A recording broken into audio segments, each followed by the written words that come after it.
We have a national debt of almost $40 trillion and a lot of new expenses, such as the war with Iran.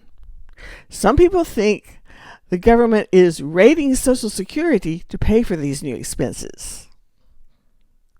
Since the 1970s, there have been stories that the federal government borrows money from Social Security and never pays it back, so that when current workers retire, the money will not be there to fund their retirement.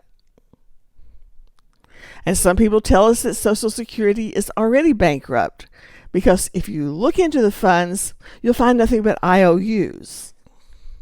Well, there's a grain of truth to these stories, but when economists first started telling us that Social Security was in trouble, they exaggerated a bit to get our attention. And then other people exaggerated the exaggerations, and by the 1980s, we were getting some first-rate horror stories. In reality, Social Security does have a trust fund of almost $3 trillion. It does not keep all that money in the form of dollar bills. Think about what you would do with a large amount of money. You could put it into a bank, or you could invest in things like stocks, bonds, and real estate. The most obvious place for an agency of the federal government to invest is Treasury bonds. Investors all over the world buy U.S. Treasury bonds because they're backed by the full faith and credit of the United States.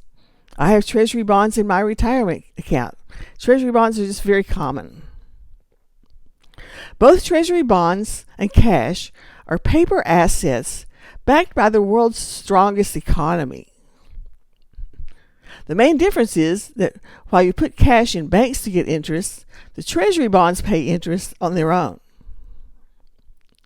Whenever an investor buys Treasury bonds, the Treasury trades bonds for cash. This is how the federal government borrows money.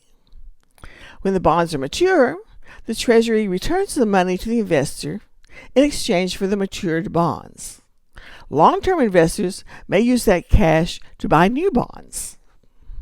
So it looks like the federal government is moving money back and forth between two boxes, and this is true.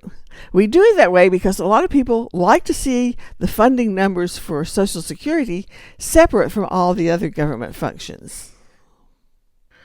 So it's true that the government borrows money from the Social Security Trust Fund.